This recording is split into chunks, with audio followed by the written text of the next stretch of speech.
एक सवाल पूछूं। जब दुनिया ईरान को आइसोलेट करने की बात करती है, तब भी ईरान इंडिया को ऑयल देने के लिए रेडी क्यों होता है?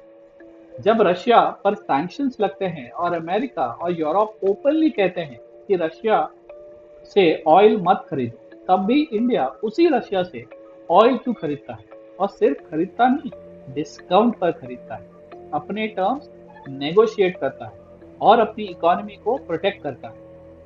अब असली सवाल ये नहीं है कि इंडिया ऑयल क्यों खरीद रहा है। असली सवाल ये है कि दुनिया इंडिया को सेल क्यों कर रही है। क्योंकि इंडिया किसी कैंप का परमानेंट हिस्सा नहीं है। इंडिया एक सिंपल प्रिंसिपल फॉलो करता है, नेशनल इंटरेस्ट फर्स्ट, और इसी अप्रोच को आज हम कहते हैं स्ट्रेटेजिक ऑटोनॉमी। वैसे भी ये अप्रोच नई नहीं है। ये कहानी शुरू होती है 1947 से। इसकी फाउंडेशन हमारे first prime minister Jawaharlal Nehru ने कोल्ड वॉर के टाइम ही रख दी थी, जब इंडिया ने एक ऐसा डिसीजन लिया जिसकी वजह से आज भी दुनिया उसकी इज्जत करती है। इंडिया आजाद हुआ 1947 में, लेकिन इंडिपेंडेंस के साथ कई चैलेंजेस भी आए। इकोनॉमी वीक थी, इंडस्ट्रियल बेस ऑलमोस्ट जीरो था, फॉरेन रिजर्व नहीं थे और फॉरेन इन्वेस्टर्स इन्वेस्ट नहीं करते थे, और ग्लोबल सिचुएशन बहुत कॉम्प्लेक्स। वर्ल्ड कोल्ड वॉर में एंटर कर चुका था। एक तरफ यूनाइटेड स्टेट्स, दूसरी तरफ सोवियत यूनियन। दोनों कंट्री सिर्फ पावरफुल नहीं थे, वो दुनिया को अपने इन्फ्लुएंस में लाना चाहते थे। हर कंट्रीज के सामने एक सवाल था, तुम किसके साइड हो? और यहीं पर इंडिया ने एक अलग डिसीजन लिया।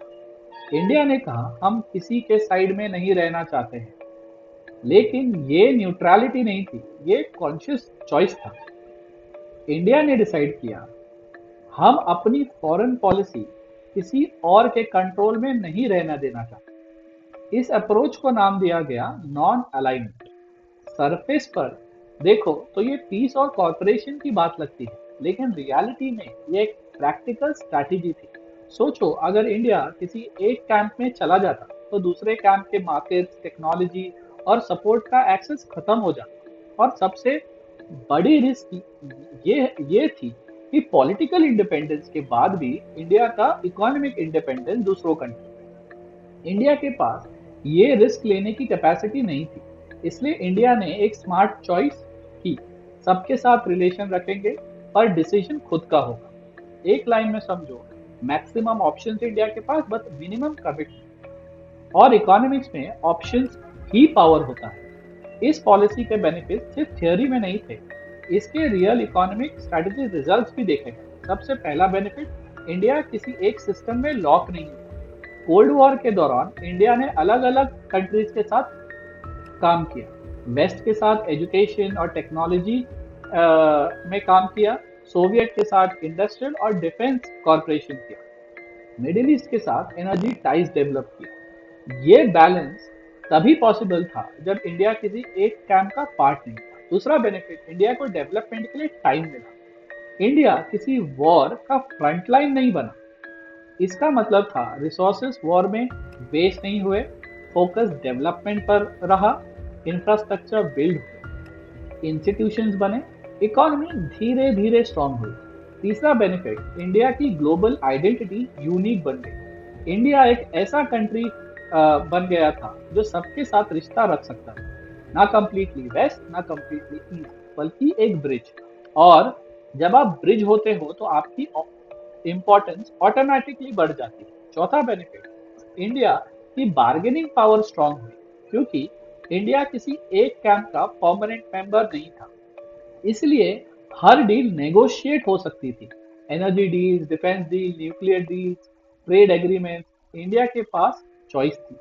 और चॉइस का मतलब हमें पता है, पावर। लेकिन ये स्टोरी परफेक्ट नहीं थी। कभी कभी इंडिया को देखा गया कि इंडिया साइड ले रहा है, सिक्योरिटी चैलेंजेस भी आए, लेकिन एक कोर प्रिंसिपल इंडिया का कभी चेंज नहीं हुआ कि इंडिया ने फॉर्मल अलायंस सिस्टम अवॉइड किया। लेकिन जो इंडिया अब प्रैक्टिस करता है वो उसका अपग्रेडेड वर्जन है। आज का मॉडल है स्ट्रेटेजिक ऑटोनॉमी।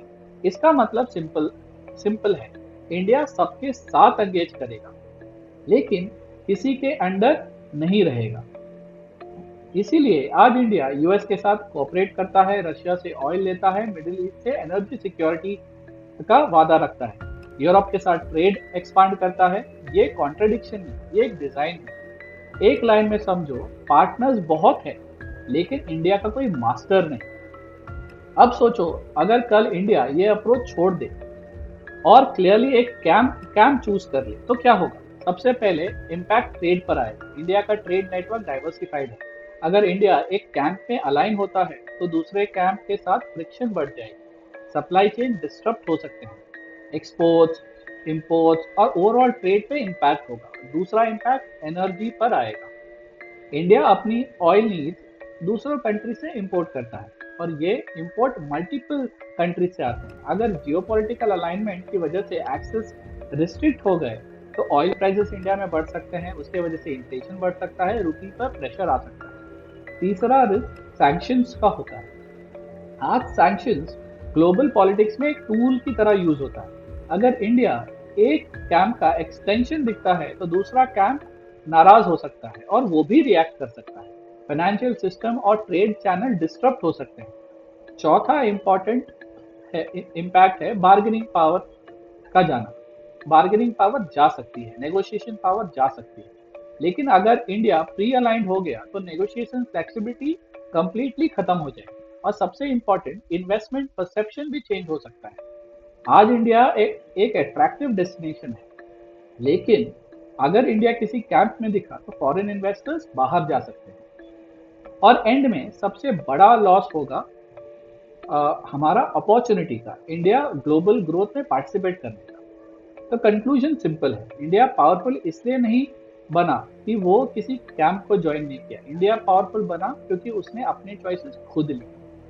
नॉन अलाइनमेंट की एक पॉलिसी नहीं है, ये एक सर्वाइवल टूल है। और आज स्ट्रेटेजिक ऑटोनॉमी एक डिप्लोमेटिक कॉन्सेप्ट नहीं है, वो इंडिया की इकोनॉमिक इंश्योरेंस पॉलिसी है। अगर ये स्ट्रांग रही, इंडिया मल्टीपल वर्ल्ड में ऑपरेट करेगा। अगर ये वीक हुई तो इंडिया की सिस्टम वीक हो सकती है और ग्लोबल इकोनॉमी में लिमिटेड होना ही सबसे बड़ा रिस्क है। अगर आपको ये वीडियो वैल्यूएबल लगा तो प्लीज इसे लाइक और शेयर करो और थैंक यू फॉर वॉचिंग। और कमेंट्स में प्लीज बताओ, क्या इंडिया को स्ट्रेटेजिक ऑटोनॉमी मेंटेन करनी चाहिए या फिर उसे किसी कैंप को ज्वाइन करना चाहिए? Thank you.